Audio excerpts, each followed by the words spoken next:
नमस्कार, मैं डॉक्टर सपनाकार मदन लाल साहू शासकीय महाविद्यालय अरमरी कला, जिला बालोद में सहायक प्राध्यापक समाजशास्त्र के पद पर कार्यरत हूँ। आज हम लोग एमए चतुर्थ सेमेस्टर के प्रथम प्रश्न पत्र के 5वीं इकाई में दिए हुए उत्तर आधुनिकतावाद की अवधारणा और उसकी विशेषताओं के विषय में अध्ययन करेंगे। उत्तर आधुनिकतावाद का जन्म और विकास आधुनिकतावाद की प्रतिक्रिया और उसके विस्तार के रूप में हुआ है। उत्तर आधुनिकतावाद से तात्पर्य उस दर्शन और विचारधारा से है जो आधुनिकता के दर्शन और विचारधारा के बाद और इसके विरोध में अस्तित्व में आया। उत्तर आधुनिकतावाद की विचारधारा को स्पष्ट रूप से समझने के लिए आधुनिकता की विचारधारा को समझना आवश्यक है।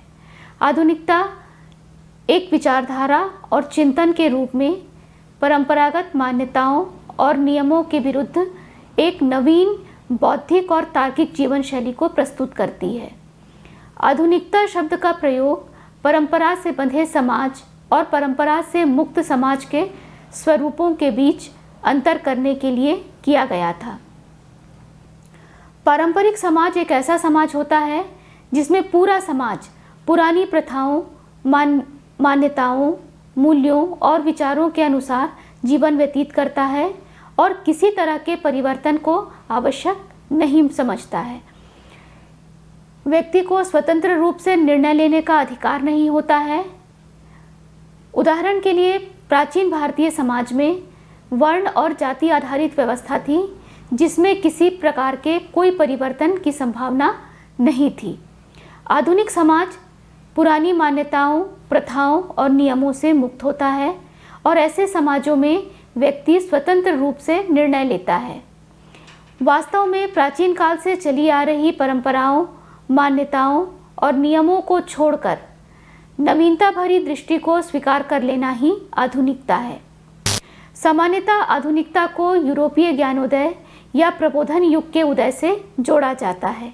इसके पूर्व का युग अज्ञान और अंधकार का युग कहलाता है। इमानुएल कांट के अनुसार जागृत होकर अपनी समझ को तर्क द्वारा एक निश्चित दिशा देना तथा बुद्धि का प्रयोग करते हुए अपनी पूरी क्षमता और साहस के साथ स्वतंत्रता पूर्वक जीवन व्यतीत करना प्रबोधन है। प्रबोधन के युग में मनुष्य एवं प्रकृति के संबंध पूरी तरह बदल गए। प्रकृति अब दैवीय रूप में न रहकर वैज्ञानिक अनुसंधान द्वारा नियंत्रण में आने वाली वस्तु बन गई। पारंपरिक ईश्वरीय सत्ता से मनुष्य मुक्त हुआ और मध्य युग के स्थिर धार्मिक आध्यात्मिक उन्नति के स्थान पर तर्कशील भौतिकतावादी दृष्टिकोण उत्पन्न हो गया। प्रबोधन के युग में यह माना गया कि संसार के नियमों को बुद्धि और तर्क के द्वारा जाना जा सकता है। प्रत्येक व्यक्ति में बुद्धि होती है जो प्राकृतिक होती है तथा वह उसे संसार का ज्ञान प्राप्त करने के योग्य बनाती है। इसलिए व्यक्ति जन्म से समान है।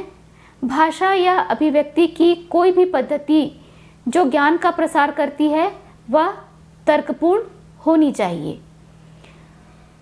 17वीं और 18वीं शताब्दी में यूरोपीय समाज में जो महत्वपूर्ण परिवर्तन आया, जिसकी अभिव्यक्ति मॉन्टेस्क्यू, वोल्टेयर, रूसो, कांट और एडम स्मिथ की कृतियों में होती है, यह युग तर्क, अनुभववाद, विज्ञान, विकास, धर्मनिरपेक्षता और विश्ववाद पर आधारित था। इस वातावरण को बौद्धिक क्रांति के रूप में जाना जाता है जिसमें देकार्त, बेकन, न्यूटन जैसे विचारकों की विचारधारा ने राजनीतिक, सामाजिक, आर्थिक, धार्मिक, सांस्कृतिक आदि सभी क्षेत्रों को प्रभावित किया। तर्क और विज्ञान की प्रगति के परिणाम स्वरूप उत्पादन के साधनों में तीव्र परिवर्तन हुए तथा मशीनीकरण और औद्योगिकरण के कारण कम श्रम में अधिक उत्पादन संभव हुआ, जिससे पूंजीवाद और साम्राज्यवाद का जन्म हुआ। उत्पादन के साधनों के साथ उपभोग की प्रवृत्तियों में भी परिवर्तन हुआ। भौतिकता और वास्तविकता मानव जीवन के आधार बन गए। वैज्ञानिक आविष्कारों के माध्यम से आवश्यकताओं को पूरा करना और उससे मनुष्य को सुखी बनाना, इस तरह की भावना अधिक से अधिक बलवती होती गई। वैश्विक स्तर पर औद्योगिकरण के कारण उपनिवेशवाद प्रारंभ हुआ। तर्क और विज्ञान की उन्नति ने यूरोपीय समाज के ढांचे को पूरी तरह बदल दिया और समाज में पूंजीवादी व्यवस्था के अंतर्गत दो वर्गों का उदय हुआ।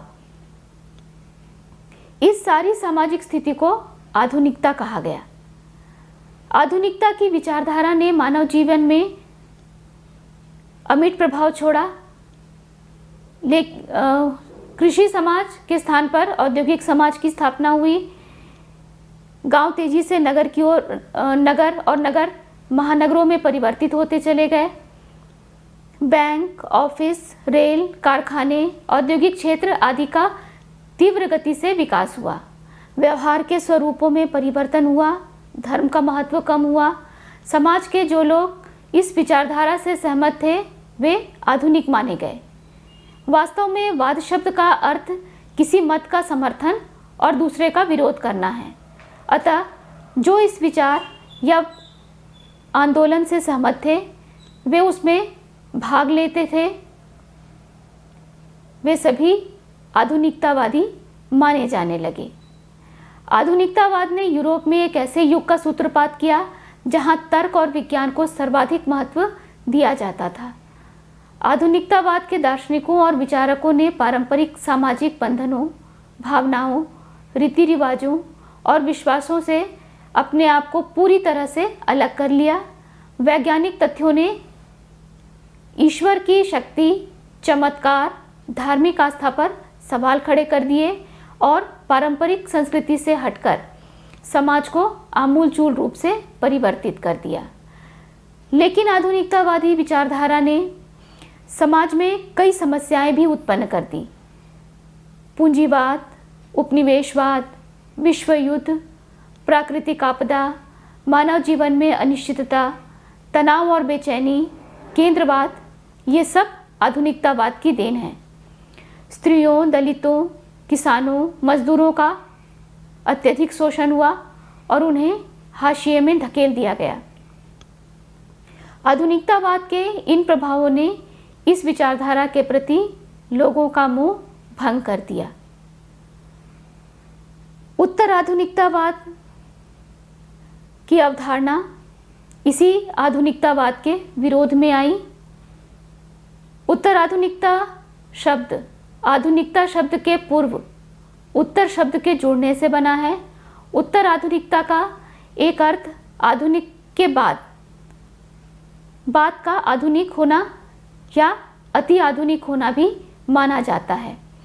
उत्तर आधुनिकता के बाद आने वाले काल को कहा गया है। उत्तर आधुनिकता एक काल विशेष के रूप में और एक विचारधारा के रूप में अपना अर्थ प्रकट करती है।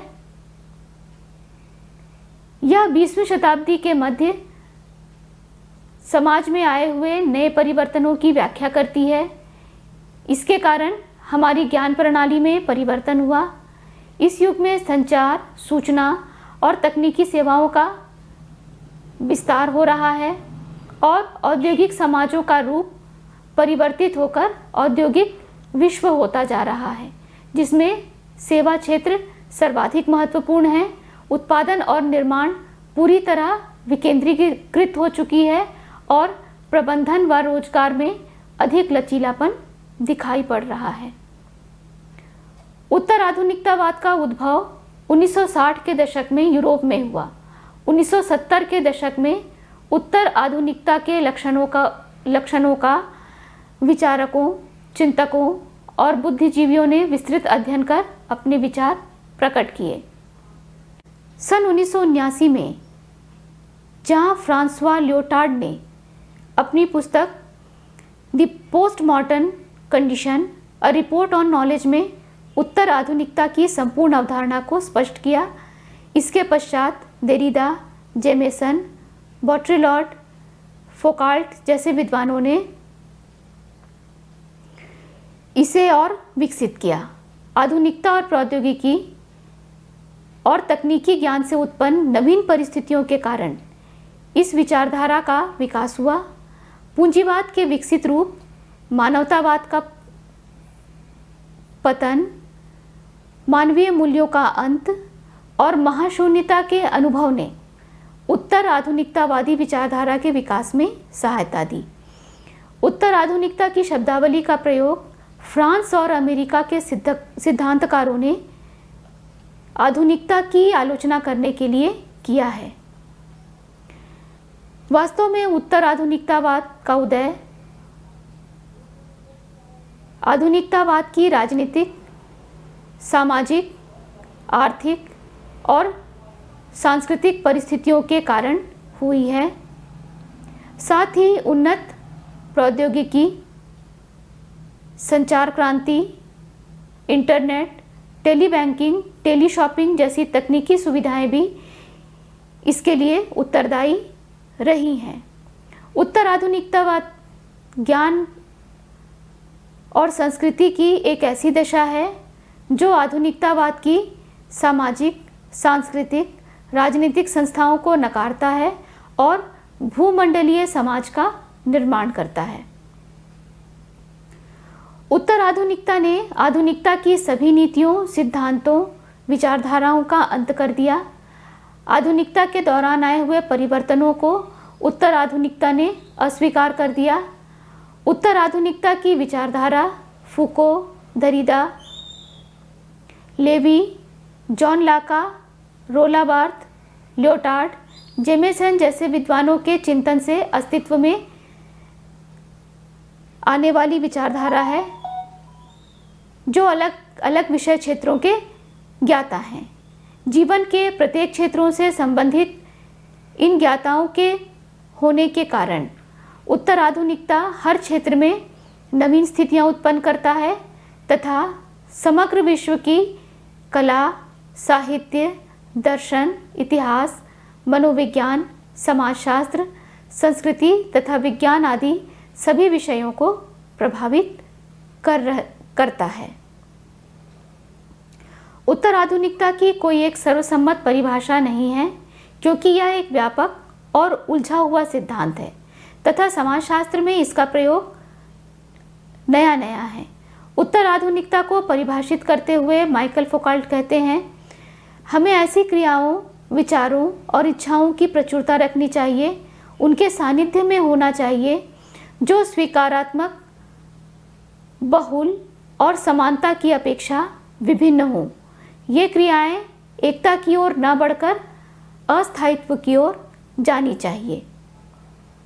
उत्तर आधुनिकता को स्थापित करने वाले जां फ्रांसवा लियोटार्ड ने कहा है, उत्तर आधुनिकता 19वीं शती के बाद बहुत से परिवर्तनों के फलस्वरूप बनी उस सांस्कृतिक अवस्था को बताता है जिसने विज्ञान, साहित्य और कलाओं के लिए लगभग अंतिम मान लिए गए खेल के नियमों को पलट दिया है।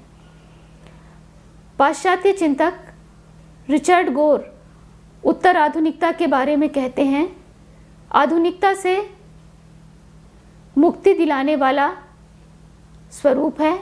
यह एक विखंडित आंदोलन है जिसमें सैकड़ों फूल खिल सकते हैं। उत्तर आधुनिकता में बहुसंस्कृतियों का निवास हो सकता है। ये सभी परिभाषाएं स्पष्ट करती हैं कि उत्तर आधुनिकतावाद कई भिन्न अर्थ संदर्भों में प्रयोग किया जाने वाला शब्द है। यह विचारधारा परिवर्तित सामाजिक ढांचे को प्रदर्शित करती है। 1960 के दशक में यह धर्म, कला, साहित्य, दर्शन के क्षेत्रों में अवतरित हुई और इसका क्षेत्र विज्ञान, भाषा, मनोविज्ञान, साहित्य, आंदोलन, संस्कृति, इतिहास आदि में विस्तृत होता जा रहा है। अब हम उत्तर आधुनिकता की विशेषताओं के बारे में देखेंगे। इसकी सबसे पहली विशेषता है महागाथाओं या महावृत्तांतों की अस्वीकृति। महागाथा किसी धर्म, विचार या व्यवस्था की व्याख्या होती है, जिसके अंतर्गत उसकी उत्पत्ति, आचार संहिता, तार्किक अवस्थाओं को स्पष्ट किया जाता है। इन महागाथाओं के द्वारा सामाजिक व्यवस्था को स्थायित्व बनाकर रखा जाता है। आधुनिक युग में पूंजीवाद, मार्क्सवाद, लोकतंत्र, साम्यवाद आदि महागाथाएं हैं। उत्तर आधुनिकतावाद इस प्रकार की सभी महागाथाओं को अस्वीकार करता है। दूसरा है इसकी विशेषता, इतिहास की अस्वीकृति। उत्तर आधुनिकतावादी मानते हैं कि इतिहास में भ्रामक बातें प्रस्तुत की गई हैं, क्योंकि इतिहास में जो वर्णन मिलता है वह अधिकांश एक वर्ग विशेष से संबंधित होता है। उसमें सामान्य जनता का संपूर्ण रूप से समावेश नहीं हुआ है। इसलिए उत्तर आधुनिकतावाद इतिहास की पुनर्व्याख्या करने की मांग करता है। तीसरा है लेखक की अस्वीकृति। लेखक की अस्वीकृति उत्तर आधुनिकतावाद इसलिए मानता है क्योंकि जैसे ही रचना लेखक से अलग होकर पाठक तक पहुंचती है, लेखक की उसमें कोई भूमिका नहीं रह जाती है। प्रत्येक पाठक अपने परिवेश और अनुभव के आधार पर उस रचना को पढ़ता है और प्रत्येक पाठक अपने अनुसार उस रचना से अर्थ ग्रहण करता है। चौथा है विखंडन या विरचना को मान्यता। देरिदा ने विखंडन या विरचना का विचार प्रस्तुत किया है। इसके अनुसार परंपरा द्वारा पाठ का अब तक जो अर्थ लिया जाता रहा है उसे अंतिम और संपूर्ण न मानकर उस पाठ के भीतर जो दबा हुआ है उसे बाहर लाया जाता है, क्योंकि ज्ञान और शक्ति के आधार पर परंपरा द्वारा पाठ का जो अर्थ निर्धारित कर दिया गया था उसे विस्थापित करके विरचनावाद दमित अर्थ को खोजता है, क्योंकि पक्षपाती ज्ञानियों ने पाठ को केवल एक पक्ष से देखकर उसकी धारणा के अनुसार अपना अर्थ निर्धारित कर दिया था। पांचवा है परंपरागत संस्कृति की अस्वीकृति। उत्तर आधुनिकतावाद परंपरागत संस्कृतियों का विरोध करती है तथा सभी मनुष्यों को एक मानकर विश्व संस्कृति का निर्माण करती है। यही लोकप्रिय संस्कृति या मास कल्चर है जिसके प्रति उत्तर आधुनिकतावादी अपना समर्थन दिखाते हैं। छठा है परंपराओं का विरोध। उत्तर आधुनिकतावादी सभी विचारक परंपराओं को भ्रम मानकर इसका उल्लंघन करते हैं। समाज, विवाह, परिवार, शैक्षणिक और धार्मिक संस्थाएं सभी का विरोध कर इन्हें नष्ट करने का प्रयास करते हैं। उनका मानना है कि परंपराओं का विरोध करने से मनुष्य कई प्रकार के बंधनों से मुक्त होता है और मानव के बीच की दूरी कम हो जाती है। सातवां है विकेंद्रीयता का समर्थन। उत्तर आधुनिकतावादियों ने केंद्रीय परंपरा का विरोध किया है, क्योंकि शासक समुदाय अथवा बुद्धिजीवी समुदाय साहित्य और कला के क्षेत्र में अपना वर्चस्व बनाकर रखते हैं और जो भी विचार या रचना उसका विरोध करती है उसका दमन किया जाता है। उत्तर आधुनिकता की विचारधारा ऐसे केंद्रवाद को समाप्त कर हाशिए पर रहने वाले दलित और दमित समुदायों को केंद्र में लाने का प्रयास करती है। परिणाम स्वरूप केंद्र के लोग हाशिए में और हाशिए के लोग केंद्र में आने लगे हैं। दलित, नारी, अल्पसंख्यक, आदिवासी समुदाय उत्तर आधुनिक चिंतन में महत्वपूर्ण हो गए हैं तथा इनसे संबंधित कई विमर्श शुरू हो गए हैं। आठवां है उपभोक्तावादी समाज। उत्तर आधुनिक समाज वस्तुतः उपभोक्तावादी समाज है, जिसमें प्रत्येक व्यक्ति अधिक से अधिक बढ़िया वस्तुओं को प्राप्त करना चाहता है, जिसके कारण अधिक उन्नत तकनीकों का प्रतिदिन विकास होता जा रहा है। समाज के लिए सार्वभौमिक सिद्धांत निकालना असंभव है, ऐसा उत्तर आधुनिकतावादियों का मत है। उत्तर आधुनिकतावादियों का मानना है कि विश्व इतना विषम और विभिन्नताओं से भरा हुआ है कि उसमें केवल एक संपूर्णता भरे सिद्धांत को लागू नहीं किया जा सकता है, अर्थात इन विभिन्नताओं को केवल एक संपूर्णता के सिद्धांत में नहीं डाला जा सकता है। ऐसा करना एक सिद्धांत को बलपूर्वक दूसरे लोगों के ऊपर थोपना है तथा इसका प्रयोग शोषण करने के लिए किया जाता है। अब उत्तर आधुनिकता और आधुनिकता के बीच में अंतर को हम देखेंगे, क्योंकि जब हम इन दोनों के बीच के अंतर को जान लेंगे तो उसके आधार पर उत्तर आधुनिकतावाद को समझना सरल हो जाएगा। इन दोनों के बीच के अंतर इस प्रकार हैं। पहला अंतर है, आधुनिकता इतिहास को प्रमाणिक मानकर उसका समर्थन करता है, जबकि उत्तर आधुनिकता उसे एक खास वर्ग विशेष की गाथा मानकर उसे अस्वीकार करती है। दूसरा है, आधुनिकता में विज्ञान और तार्किकता को महत्व दिया जाता है। उत्तर आधुनिकता में विज्ञान और तार्किकता का विरोध किया जाता है। तीसरा है, आधुनिकता महावृत्तांतों या महाआख्यानों का समर्थन करती है, जबकि उत्तर आधुनिकता अल्पाख्यानों का समर्थन करती है। चौथा है, आधुनिकतावाद केंद्रवाद को बनाए रखना चाहती है, जबकि उत्तर आधुनिकतावाद केंद्र का विस्थापन करती है। पांचवा है, आधुनिकतावाद की विचारधारा के प्रतिक्रिया स्वरूप तथा उन्हें चुनौती देने के लिए ही उत्तर आधुनिकतावाद की विचारधारा का जन्म हुआ है। छठा है, आधुनिकता संस्थागत भूमिका को महत्व देती है, जबकि उत्तर आधुनिकता व्यक्तिगत भूमिका को महत्वपूर्ण मानती है। सातवां है, आधुनिकतावादी विचारधारा विज्ञान और तार्किकता को महत्व देती है, जबकि उत्तर आधुनिकतावादी विचारधारा में मानवीय बिंदुओं को महत्व दिया जाता है। आठवां है, आधुनिकता ने पूंजीवाद और औद्योगिक क्षेत्रों का विस्तार किया है। उत्तर आधुनिकता ने प्रौद्योगिकी आधारित सेवा क्षेत्रों का विस्तार किया है। इस प्रकार उत्तर आधुनिकता ने मानव जीवन पर सूक्ष्म और गहरा प्रभाव डाला है।